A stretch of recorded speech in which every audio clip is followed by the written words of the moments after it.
Callum Tully. 2 years ago, I was just another lad trying to work out what to do with the rest of my life.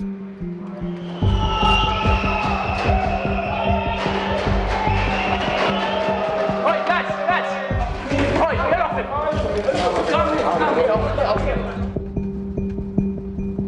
Then I got a job here, at a place you've probably never heard of, Brook House.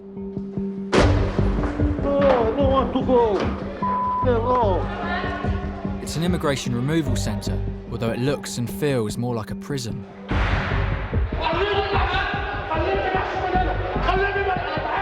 thought I'd be helping people facing deportation. Tell me, if he keeps going, I'm going to smash shit out of him. They're here to help you. But I couldn't have been more wrong. Absolutely no safe development at all. If he dies, he dies. From the start, I was confronted with drug abuse, self-harm and suicide attempts. Were you trying to kill yourself? No, he was just saying to me, I want to die, I want to die.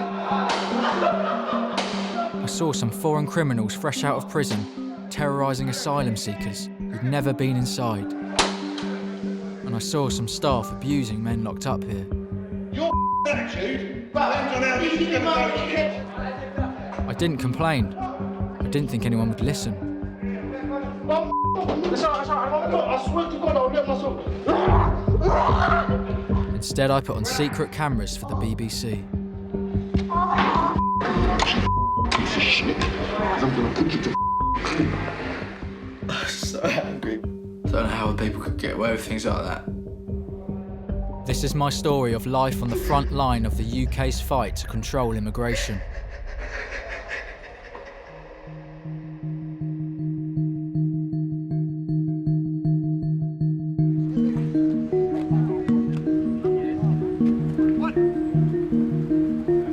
I never intended to be an undercover reporter.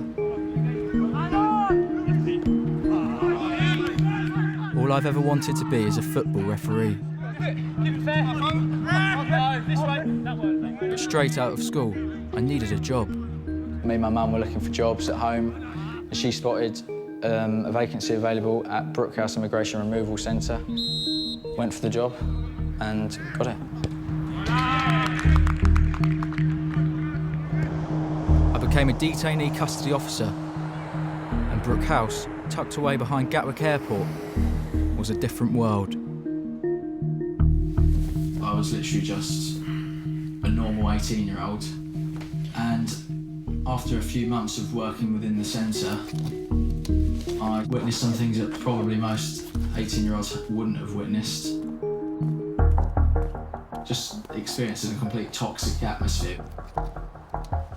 It's changed me from being a young, naive boy, not really much understanding for human suffering, into someone who just witnesses it firsthand in probably some of the most horrific ways. Leave me alone!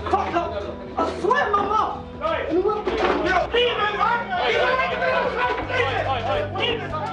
A year into the job, I told the BBC what I'd seen and became a whistleblower. Callum Tully, 21 years old, working at the Immigration Removal Centre. I'm also working for the BBC as an undercover reporter.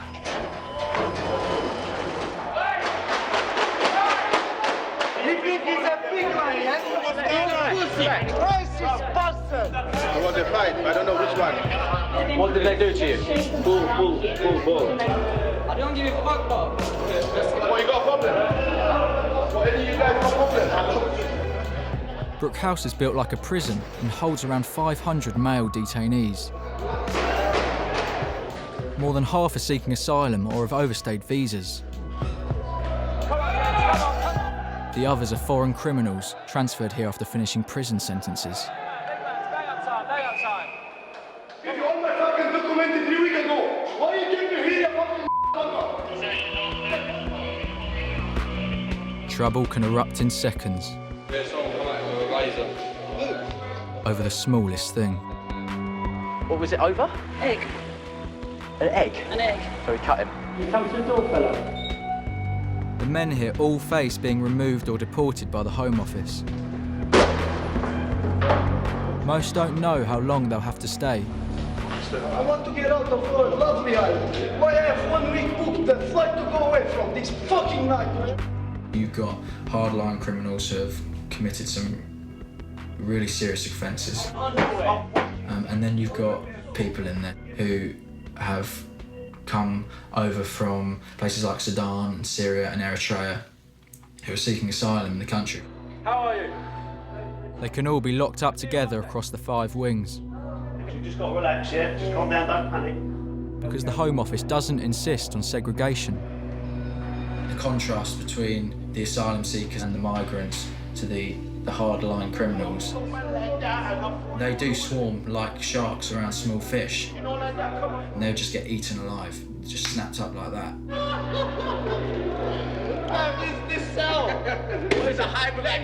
He's a bit hot. Let him out. He needs to come out, man. Do it again. Come on.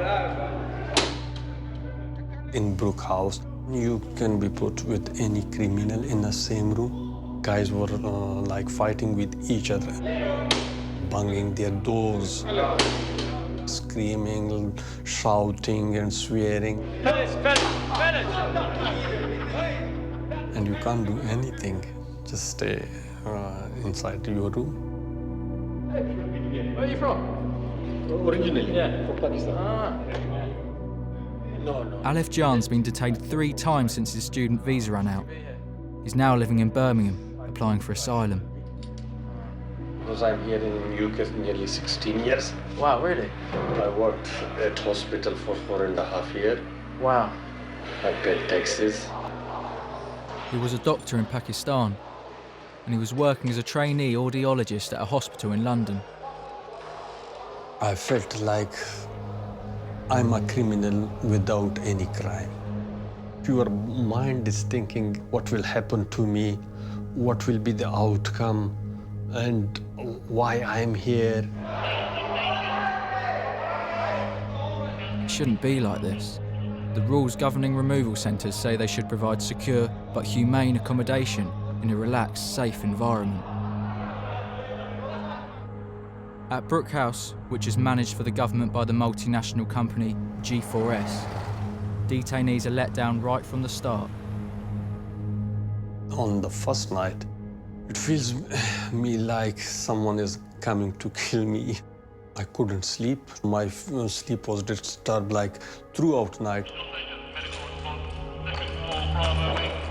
The induction wing is B wing, where detainees spend their first few nights in Brook House. And they can be some of the toughest times for new detainees, especially if they've never spent any time in prison before. The induction wing is supposed to help detainees adapt to life inside. You right? Instead, they're confronted by drugs. Sit down, mate. Sit down. There. They gave me 10 years. And violent ex-offenders. What did you do? Mouth, Drugs and guns. gun. Yeah, 3 times. A quick look at the list of detainees on the wing shows exactly what's going wrong. Drugs. Drugs. 1, 2, 3, 4, 5, 6, 7, 8. Incredible. He was plucking out each card of detainees that were involved in the drug and gang culture of Brook House, and he picked out at least 8 detainees. Yeah, what? Yeah, what? Yeah, what? Yeah, what, big man? Yeah, what? Drug dealers and new arrivals, all mixed up together. Yesterday evening after dinner, I promise you this, right? It was like The Walking Dead in there. Right, everyone was zombied out. All walking around, all stoned off their nut. We're trying to run this as an induction way, so all these new people, none of them are picking up any good habits or decent habits. Some of my fellow officers ask management to move the drug dealers off the induction room. But when I check a month later, more dealers have arrived. Still got some of the drug dealers on. He's come back. Is he into drugs? Yeah. It's induction wing, no? Induction wing, mate. G4S says, with the knowledge of the Home Office, the induction wing is used when required to hold detainees from other wings.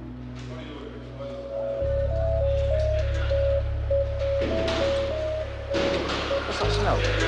What's that smell? Weed. Drugs are everywhere in Brook House, not just on the induction wing. The wing just stinks. You must be Spice.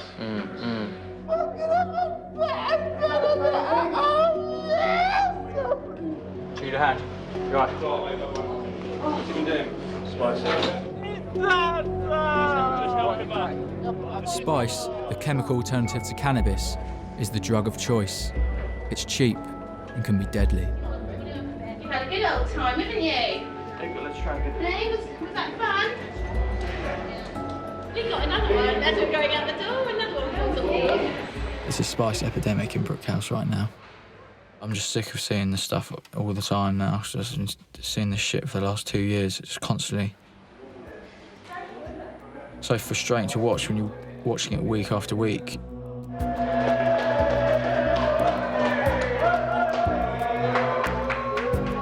Do you reckon someone will die soon? We was that close. Yeah. What was it, Thursday? We were the first responders in ambulance. There was 4 of them. Oh, There is no shadow of doubt someone will. yeah. It's going to happen. I don't have any hope. We see only worried faces every day. For detainees who don't take drugs, it just adds to the fear of detention. How are you feeling? Yeah, good. Yeah. Harshad Pirouet was a student and care worker in the UK and was detained after his visa ran out. He's very timid, he's extremely polite. I just want to sort of go up, put my arm around him, tell him it's going to be fine, even though I don't really know that it will be.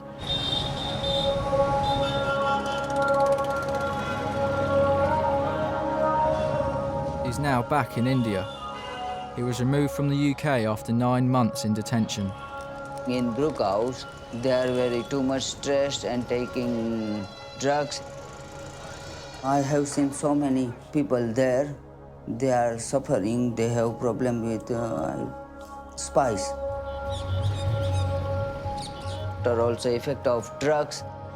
They can do anything. They are going to crazy. These drugs are banned, and I just don't understand. It's selling in this Brook House. One officer tells me drugs are coming in through the visits hall. Because I was wondering how you think drugs get in here, because obviously you work in visits. In the groups and in the family. In the what? In there and here. So do you think it still comes through visits? 80%, yeah. Oh, really? She says many officers aren't taking it seriously. Staff is not vigilant. You're just going to sit there. You think it's a Chessington Park for you, so you're sitting behind the desk, chatting. They've done it by them. He's gone in the centre. Of course, 80%. Staff doesn't know what they're doing anyway. I don't really have a clue what I'm doing in here. This is the first time I've ever been in a visits hall. Would you know what to do if there's a drug pass now? Go up there, get off of them, like hold on a week, maybe. I have no idea. It is what it is, isn't it? Yeah. G4S says it has a range of measures to monitor the visits hall and has an extensive training programme to deal with new psychoactive substances like spice. Staff seem overstretched. Hello? The wings are often run with the minimum number of officers allowed by the Home Office. The general morale among officers is pretty poor. There's often 2 officers just left to one wing. We've got to deal with over 100 detainees. Inner time shit, bang up shit, am I right? All of that shit. The whole everything shit. It affects the detainees massively because there's just not enough staff. 1, 2, 3. And as a result, things are rushed. I missed 3 detainees here. 3 detainees? Roll count's called incorrect. This causes the detainees to be unlocked from their cells late, more time in their cells. Has no one counted the ground floor yet? Is that what we're saying? This is all serious now. Has anyone counted the ground? No, so we've got to go count the ground. Oh. And it just adds to what is already a very hostile environment. Check, guys. 1, 2, 3. 3. Good night. All the detainees were eventually accounted for. We're going to go off shift now. I'm waiting for you, Mr. Can stop the half? In Brook House, if you are like a nice person, very cool-minded, you will become aggressive because you are facing aggressive things most of the time. The behavior of the guys there and the behavior of the staff there. These are the two worst things. I'm not sure about it. I'm just a bit careful. This is one of my bosses, detainee custody manager, Nathan Ring. What's he doing now? Got a gun in, checking out the inside of his skull. Eyes are rolling round.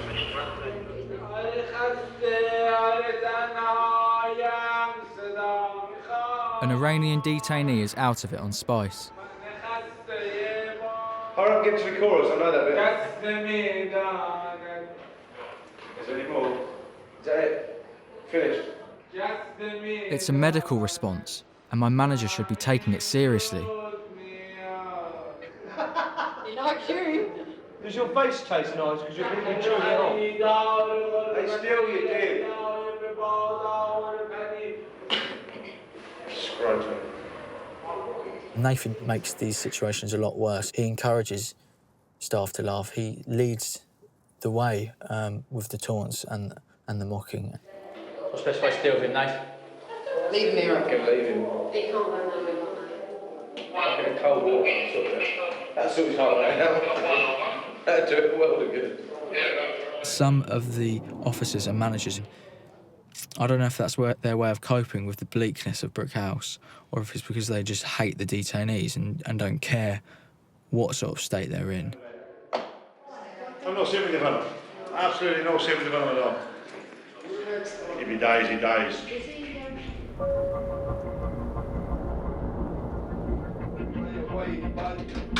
I hear about a new arrival, who officers think was forced to test a batch of spice by his roommate.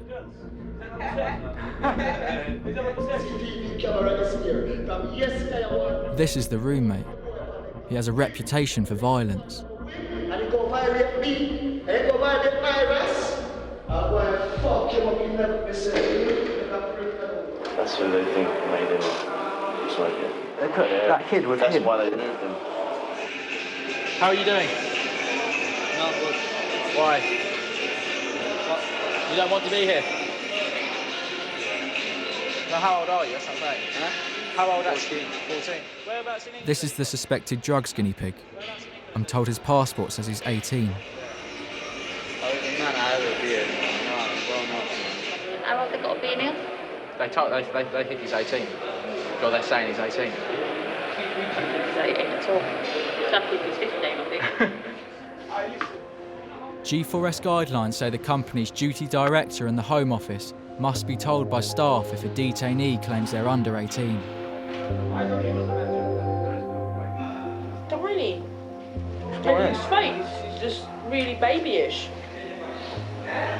Do you reckon he's 18? I personally think he's younger than that. I'm not going to be the one planning it out. No. What do you want to be when you grow up? Me? IT technician. IT technician? It's alright, man. It's not bad, you know. Oh yeah, good pay. It's close. After nearly 2 weeks at Brook House, the boy is removed into the care of social services. The Psalms could be seen as a critique of institutions that just don't listen.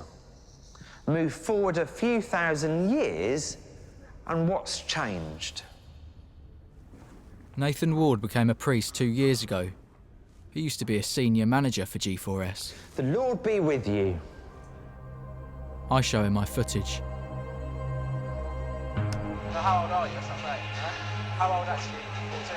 14? What you have there is a child in an adult prison to all intents and purposes. We stopped doing that, gosh, over 100 years ago, I think. One of the detainees allegedly used him as a guinea pig to test spice. This is child abuse, isn't it? When Nathan Ward worked for the company, he wrote guidelines on how to deal with detainees suspected of being under 18. Everyone has failed in this circumstance. The immigration officer picking him up because the policy is very clear that if they suspect him to be under 18, that they need to take action at that point. The reception need to take action, who admit him into the centre. The staff on the wings need to take action. The Home Office need to take action. Everyone has failed this child. The Home Office says his age is in dispute, so policy on handling these cases hasn't been breached. G4S says it can't comment on specific cases, but any age concerns are raised with the Home Office and social services.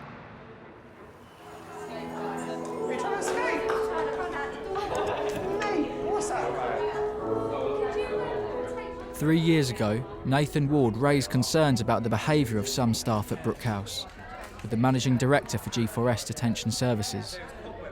The vast majority were good, decent people, but there was a group that actually concerned me on their relationships with detainees. It was around language that they used, a sense of roughness and use of force, how force was used. Body of Christ, keep you in town. After working for G4S for nearly 13 years, he resigned in 2014. I left working there because, to all intents and purposes, I couldn't cope with it anymore. It's as simple as that.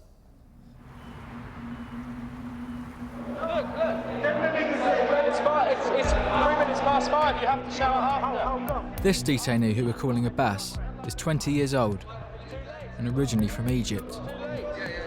He's just been transferred from prison. What's happening? You alright, mate? I'm told he has a conviction for assault. He's on suicide watch after trying to self-harm. An officer called Calvin is sitting in his room. If you want me to take over, just give me a shout, yeah? I'll get through to him eventually. What's he been doing?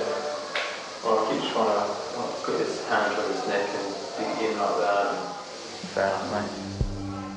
CCTV cameras monitor Brook House, but not inside detainees' rooms. Calvin later tells me what he got up to when no one was watching. I sat in there on a table right next to him. Literally, I was talking to him, and obviously, when I was to make sure I was looking, he banged his head. As he was banging something camera there. And he was trying to do that to himself, push his finger right in his neck, so I've got his finger in front, and I've got the team stop doing it. He's telling me how he banged the detainee's head and bent his fingers back. That's funny. He was you know, it's hurting yourself, your attention seeking, aren't you, little prick? No any sympathy for anything. What you need to do... Calvin will just openly confess to assaulting detainees in front of officers, and it's so commonplace that it doesn't get challenged. No one really bats an eyelid. What a prick, he's been trying to do that to his neck. It's all like what he had that, I fucking just went like that. You don't have the urge to punch him in his face as he's gone on a bang. What is the best way to deal with something like that? Turn away and hopefully he's swinging, probably. This officer, hoping Abbas will swing, later told Panorama he denies any wrongdoing.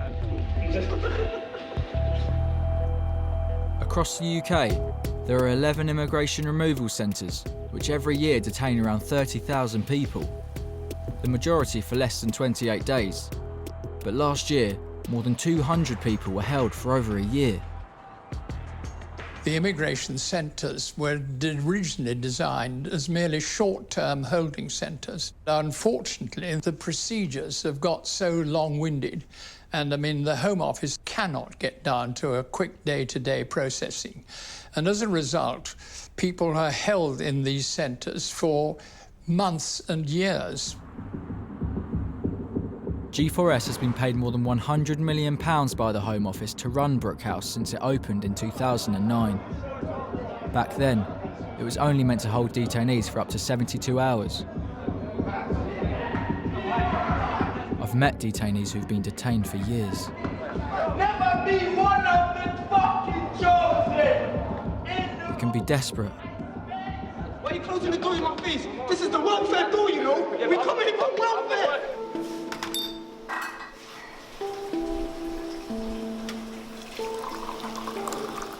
I thought I'm gonna get deported straight away when my sentence get finished. people start telling me I may get transferred to the detention center. Mustafa Zatouni came to the UK on a false passport and was transferred to Brook House after finishing a prison sentence for theft, assault and possessing drugs. He was deported back to Algeria 3 months ago. The detention more worse than prisons. In detention center, you never know how long you're gonna be. 1 day, 1 year, or 3 or 4 years. It's waiting game, the worst, the killer, the waiting game, man. That's what they do in detention. I wanna go, you know what I mean? Yeah. I wanna go. He waited for 11 months before being told to get ready to leave. I was really happy. I prepared everything. My flight was 7 o'clock in the morning. Till 7 they came to me, oh sorry, your flight being cancelled because Algerian embassy, they didn't provide a travel document. I was expected to get free that day and see my people and my family. So I have to go and protest. I filmed him staging his protest on netting designed to prevent suicides. He thought he was going home. He has razor blades. He's just come back from the airport. He's managed to get planes in his hand. He's happy to go, mate. He's waiting for us to wait to show him protest. So why is... Oh. So now he's really angry. He's meant to have gone, but they fucked up his travel document. He's been here like a year, hasn't he? I know. He wants to go. Bad, isn't it? A lot of people had sympathy for this guy because he's happy to go back. He's on the netting, he's protesting, he's got razor blades, he's a risk to staff, he's a risk to himself. Staff aren't allowed on the netting unless a detainee is in immediate danger. A specialist team, called the Nationals, is called in to get him down. Good. Well done. Keep blinking, keep blinking. Right, it's going to be a lot better now. Okay. They used a spray to subdue him. The next day, Mustafa is calmer, but still frustrated. But I don't understand. Maybe I've done something idiot and stupid. But how about immigration? This is a removal center, you're moving people in it. And I want to go. Yeah. And you see what's going on now. Yeah, I know what you're saying, Mustafa had expected to be deported as soon as he finished his sentence. Deportation straight from prison was suggested to the Home Office nearly 20 years ago. I recommended when anyone was sentenced to be deported that deportation should be processed while they were in prison, so that at the end of their prison sentence they were taken straight to the airport and out. It could be done if ministers willed it to be done. It's common sense. While Mustafa was on the netting, Brook House staff were on standby, ready to deal with him. G4S restraint trainer John is supervising. When I ask him for advice, he tells me to use racist language. John, just thinking, mate, what am I doing? Just walking backwards in front of him, and if he kicks off, get his head down. Hey, listen here, nigga. We wait in a stairwell for several hours. One of the officers said, "You shouldn't be able to get away with this," and that was when John Connolly just went off on one. Yeah, the foot's allowed to get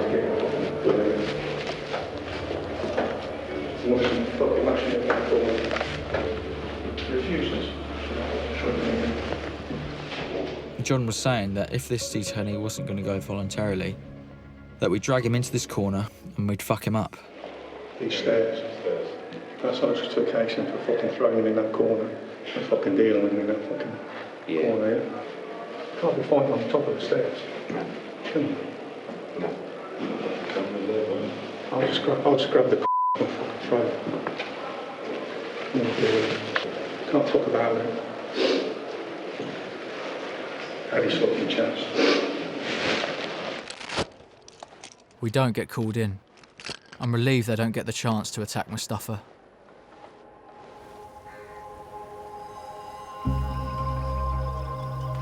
Mustafa's travelled across the border from Algeria to Tunisia. He's agreed to meet a BBC crew. He doesn't know I've come to show him my undercover footage.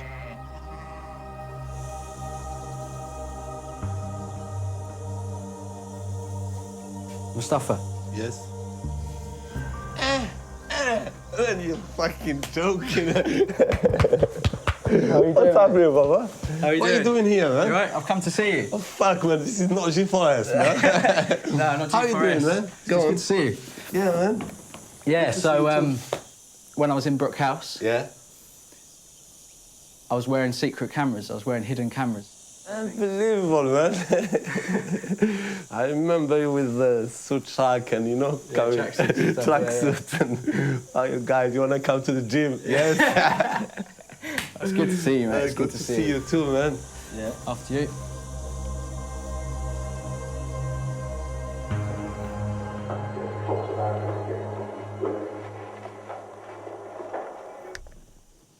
How does it make you feel knowing that whilst you were protesting on the netting?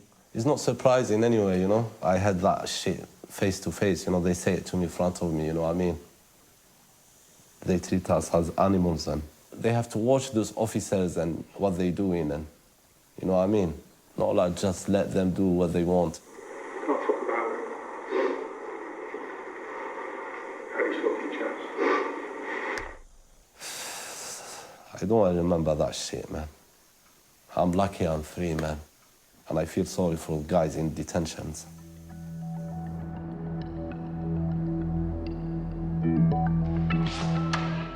We're getting kitted up in riot gear for a deportation. The detainee doesn't want to go. Hit with the edge. Anywhere between the knee and the throat. Yeah. Hit him with big gun. What, with the shield? Yes. You don't stop till he's got nowhere else to go. I was going to be the shield officer, the person who is first in the cell during restraint. He has the right shield in hand and he places it onto the detainee if necessary. The detainee has a history of violence and a conviction for attempted murder, but I'm also worried about his health. Just to make me that little bit more nervous, I was told that this detainee had a number of operations on his heart. He had suffered from a heart attack in the past. Two experienced officers called Dave and Jan are less concerned. Oh, relax, man. You're fine. Come on. He dies, he dies. Yeah, exactly. At the end of the day, what you got about all you do is like rolling his fucking head or hit me with a shield, so don't worry about it. One officer said, if he dies, he dies. I didn't want to kill this guy, you know, I didn't want to harm this man, and I just wanted to go in there, do the job.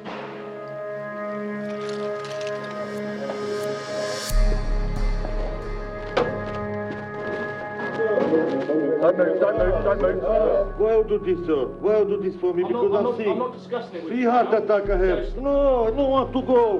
Fucking hell, no. He's desperate not to be deported back to Romania. I died, please. I died. Yeah. Such a stressful environment to be in because you never know what could happen. You fear the worst in that situation. Come on. We're going. I'm not feeling good. I'm not good. That's why I'm here. I may not go. I may not go in my country. Big problem. You black shit, man. Fuck your mother. I thought then that was the end of it. We'd seen the back of this guy, and I didn't have to worry about seeing him again. But I was wrong. Later that day, I see him in the visitor area. That's him with his back to me. How's he back here? Apparently he got on the plane and came with a heart attack. Oh, I have a heart thing, I cannot go. And the pilot fucking took him out. Brought him back earlier. It's a fucking joke, isn't it? All that effort and hard work everyone put in. It's fucking long, isn't it? Don't make any sense. I met other detainees in Brook House who can't be deported because they're challenging Home Office attempts to make them leave. It can take a long time. Some of their cases are difficult to resolve. How long is it now? No, I've lost count, man. I come in here October 2015. No way. Yeah, you've been here ever since I can remember. Yeah, but I've been here long. This detainee, who we're calling Paul, came to the UK when he was 6 and doesn't want to be deported to Somalia where he was born. I'm fucking British, mate. There's nowhere to take me back. Yeah, my whole family's in the UK, bro. But I've got nieces and nephews that are born since I've been in here, yeah? They don't even fucking know me, bro. His permission to stay in the UK was revoked when he was convicted of burglary and drug offences. Yes, I went to prison, yeah. I paid my time, yes, I have made a mistake. But this is not prison, bro. You're only supposed to be here, yeah, if you're getting moved imminently. 1 month, maybe 2 months. But I'm not here after fucking 2 years, I'm still in here, bro. The UK is the only country in the European Union which doesn't put a specific time limit on immigration detention. Some people are being held for years. Should there be an end? Yes, but for everyone. I mean, it's either staying here or going home. There's got to be an end. You can't keep people in detention forever. You getting your hair cut? All detainees can apply for bail so they can fight their cases outside detention. The Romanian detainee with heart problems, who wasn't deported, has a hearing tomorrow. Everything good, yeah? Yeah. Good. I have bail tomorrow. A bail hearing tomorrow? Oh, okay. 2 days later, I go to his room. Oh, jeez. Oh, my days. Oh, look, it's closed. I went into this cell and there was blood all over the floor, over the bed sheets, over the shower curtains. In the corner of his room, there was just blood-soaked clothes just lying there. His bail application had been refused. Chopped himself up. Really? Yeah. Neck, breasts, all top deep, loads of blood. No way. He took like 50 pills. What? His heart meds, his heart medication. What happened with 50 pills? Took them. He took them all? Yeah. You can see blood oozing. He was just saying to me, I want to die. I speak to the detainee after he comes out of hospital. They didn't give you bail? And the judge, shit judge as well. Stick your arm out, let me see. Shit. Oh, jeez. I'm lucky because I'm not dying. Did you think you might die? Yeah, I think, yeah. Because you lose a lot of blood? Too much blood. This today morning, it's coming blood. He's committed some horrific crimes. He isn't a nice guy. But we're in a situation where staff are literally having to drag him to an airport where he ends up coming back from anyway. He applies for bail, he self-harms. It's twisting him up on the way. Staff are becoming disturbed as a result of his actions. Paul, the detainee who was born in Somalia, has just been told he's about to be transferred to another removal centre. He snaps. It's all right. I swear to God, I'll let myself. Just can't speak to you, it's all right. Don't come near me, look. You come near me, I swear to God, I'll let myself. Staff rush him. It's off. Well, linkage is away. He's moved later the same day. I don't know what will happen to him. Take a seat.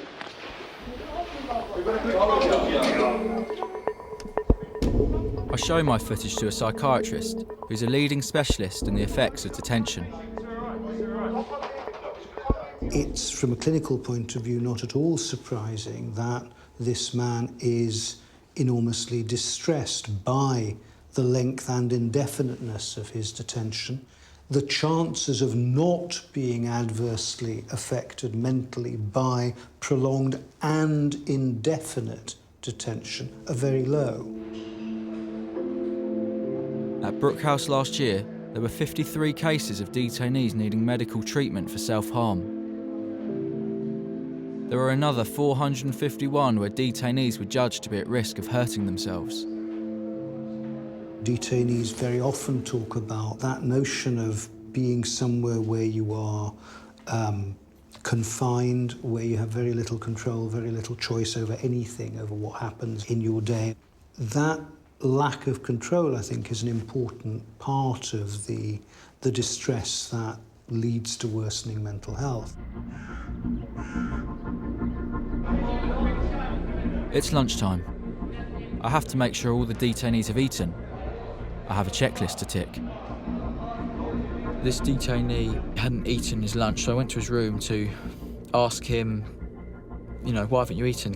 Eaten? How many people listen? I request to stop. I request to go manager. Nobody even listen.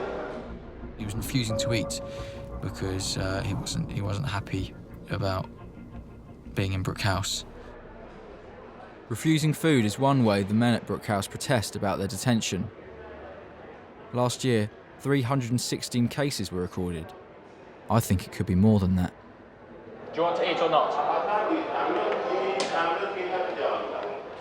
I'm on duty again with detainee custody manager Nathan Ring. I tell him the detainee won't eat. He said he's not eating because they weren't transferring. Oh, fuck, so what's him off the fridge? Because he's refusing. Yeah, I'm worried about it. Should I cross him off? He tells me to say the man has eaten, when he hasn't. The recording of food refusal ought to be the start of finding out a bit more. It's extremely serious because food refusal may be indicative of poor mental health and it may cause deteriorating physical health, in extreme form even be fatal. Later I'm still worried, so I raise it again. Keep marking his name off, no one's going to know something food refusal, ain't it? Nobody don't care.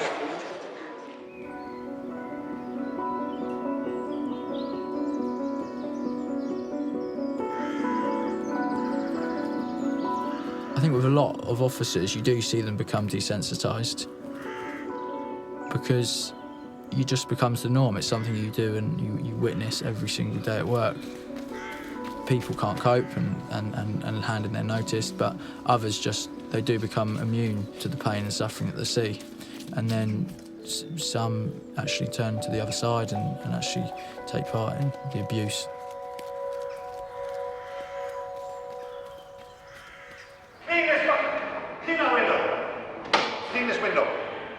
An officer is shouting at a detainee who has mental health problems. Tell me, if he keeps going, I'm going to smash the fucking shit out of him. This is E-Wing, where vulnerable detainees can be held in rooms on their own. They should be closely monitored and given support. Listen.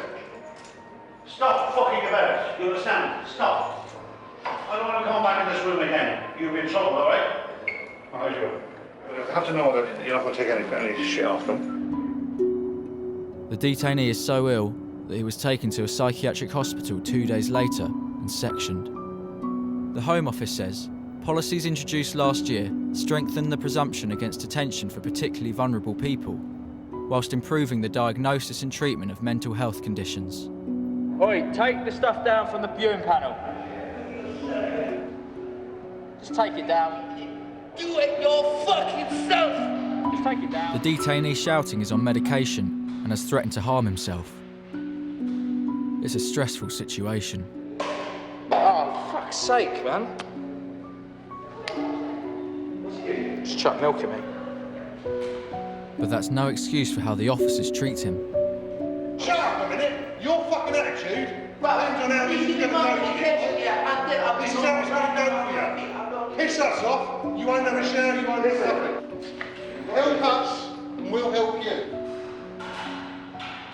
The people behaving in this way seem to be attributing his behaviour to wanting to annoy them rather than entertaining the possibility that it might be because of the underlying mental illness. Pick us a bill, and we'll make it off a living fucking misery. They are going to punish him, they're going to show their contempt for him. That is extremely bad for anyone, but it's even worse for someone that they know is mentally ill.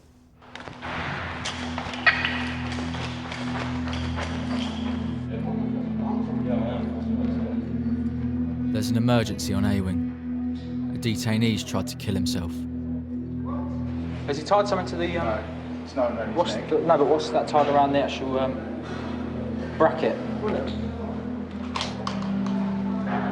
I found him shaking on the floor. I swear, I'm so scared, man. What do you think? What, did he try to hang himself? He tried to kill himself. I don't know what's up. So, you trying to hurt yourself? It's bad. Did you get some bad news or something? Good news on here. He detained 2 years. That's good news. 2 years? Yeah, 2 years, yeah. Is that why you did it? I'm fed up. I fed up myself. I lose everything. I don't care about nothing. Seeing things like this is upsetting for detainees and officers. The first attempted suicide I was called to stays with me to this day. I went to bed that night and didn't sleep. And then nightmares start to happen. It replays back in your mind. I was signed off with stress-related disorder for about 2.5 weeks.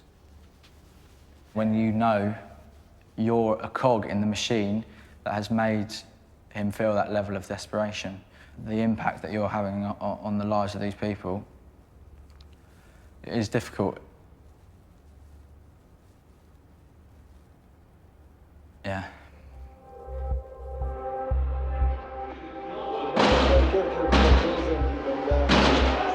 I'm back on E-Wing, where vulnerable detainees can be held. I see Abbas, a 20-year-old Egyptian, who an officer told me earlier he'd abused. Get staff!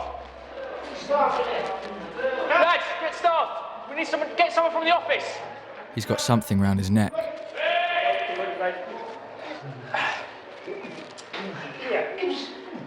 That sound is Abbas choking. Get up in! Too bad, mate. Too bad. Right.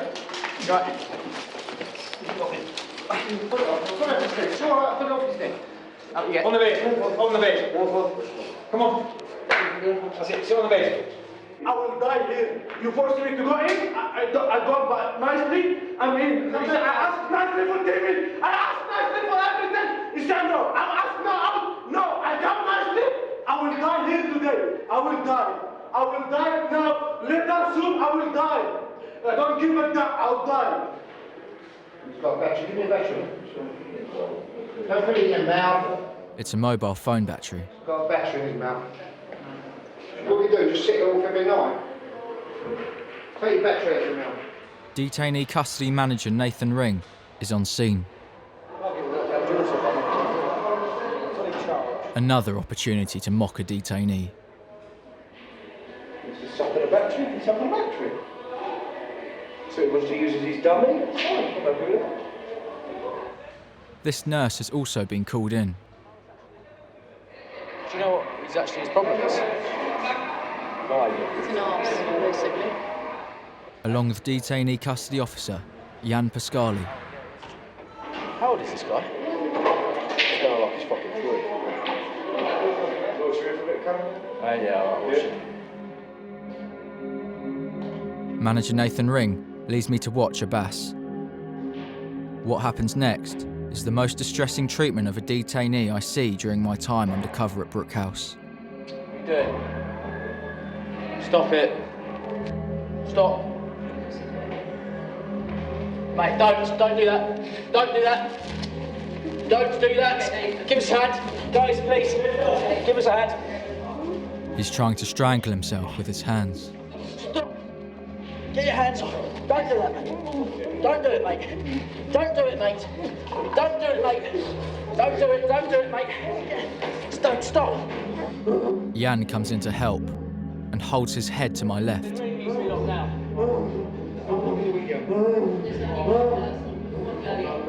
Relax, relax.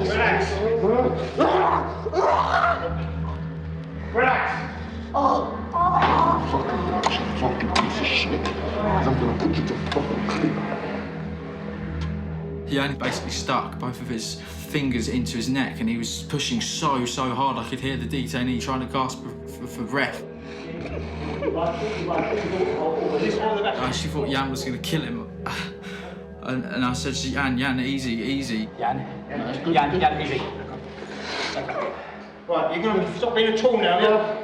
You're going to stop being an idiot. Yes or no? Yes or no? Yes or no? Ready? Ready to this side. Please be in covering position. Ready? Over to you. After the violence, more mocking. Come on, we're getting more of this now. Come on. Wait. Where are you? Where's your mouse? Come on, stop being a baby. I'm out the cell, mate. Other officers monitor him. I'd seen enough.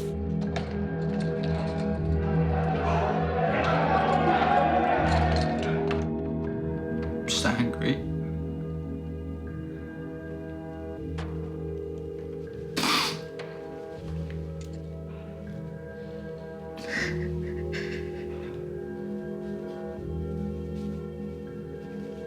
I'm so angry.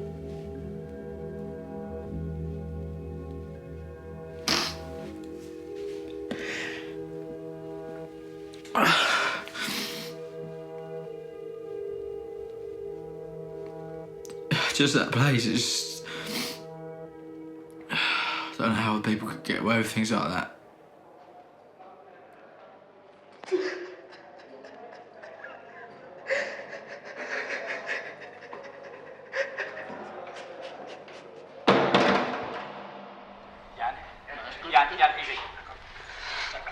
You've got, in one sense, a perfect storm here, haven't you? You've got a physical restraint going on, which is dangerous in itself. You've got a nurse who just thinks the man is an arse, and you've got a member of staff strangling him. The risk of life is enormous. I feel sickened by it. People should serve a prison sentence for what they're doing there. Sorry, mate. If I hadn't been filming, it's possible no one would know what had happened to Abbas. Yeah, sorry, Anne, mate. You know what I'm fucking like with the CNR, you know what I'm saying? No, that wasn't CNR, really. Don't worry about it. CNR is control and restraint and involves the permitted use of force. As it stands, no use of force. That's what it says. As it stands. No use of force report? Hold fire. OK. Home Office rules say the use of force should be documented. But Jan, the officer who could have killed Abbas, doesn't want that to happen. Are they putting that down as a restraint? I think as it stands, according to what Jan's just told me, they're just going to leave it. Even the nurse appears to be going along with it.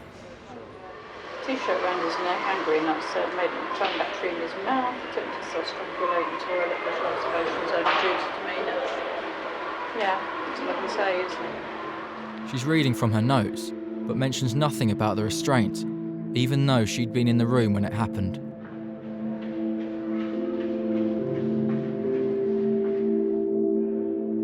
Later in the staff room, Jan tells me I need to toughen up. Very difficult to explain. Callum's had a taste. You got a bit upset. If they cried, what I'm trying to explain is the likes of us. Mate, we don't cringe at breaking bones. How far should I go with this explanation? No, that's it. Is that it? If I kill this, I won't bother. Carry on. A lot of people are freaked out. Jan Pascali later told Panorama he couldn't think of anything he'd done that would get him into any trouble. It's too simple just to look at the individuals, even though their actions are deplorable. We need to look at the people that have put these people in place and allowed them to do what they've done.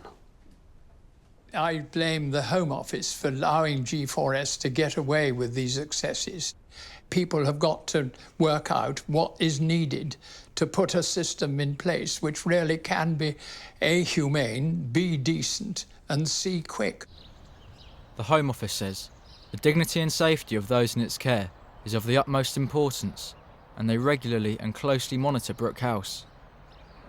It says the detention of people without the right to remain in the UK who've refused to leave voluntarily is key to maintaining an effective immigration system. It says it's already ordered a review into the welfare of detainees in immigration detention. 10 people have been suspended as a result of my investigation. After Panorama contacted G4S, it said once it's seen my evidence, it will take appropriate action.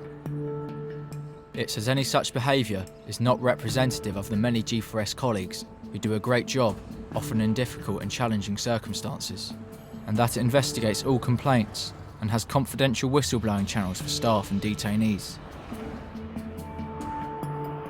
Brook House was inspected last year and told it was reasonably good and making excellent progress. From the inside, that's not what I saw. I'm illegal immigrant and I shouldn't be in UK at first place. I don't have problem with that. Brook House, you know, I'm not saying to close it down because they need places like that, but the thing, they have to change their policy and, you know, that's not fair to keep people for months and months and months. they have life exactly for like anyone else. And, you know, to miss one day in society, you never have it back. Please keep prison people different and detention people in different center, please. If you want to detention period, please keep very small time, not too much. I think 2 weeks is maximum, but more than 2 weeks very bad for every candidate. I have a great fear to be detained again. I don't know what was the strategy to be detained and then released. I think immigration policy, I can say it doesn't work properly. It should be changed.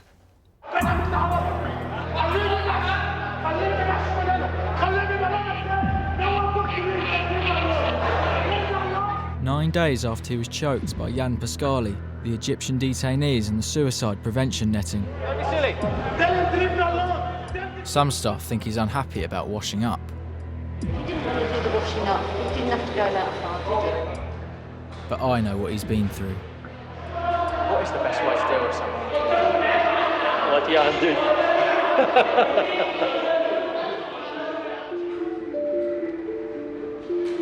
After all that, 2 months later, Abbas's roommate tells me he's now been released. It's lucky, eh? Lucky. To be released, to be deported, you be in freedom. Yeah. But he was released. Yeah, but stay. That's no good. Stay here, no good. No good. Today was my last day, my last shift at Brook House. I've waited for this moment for such a long time and can't believe that I'm never going to have to go back. I genuinely can't.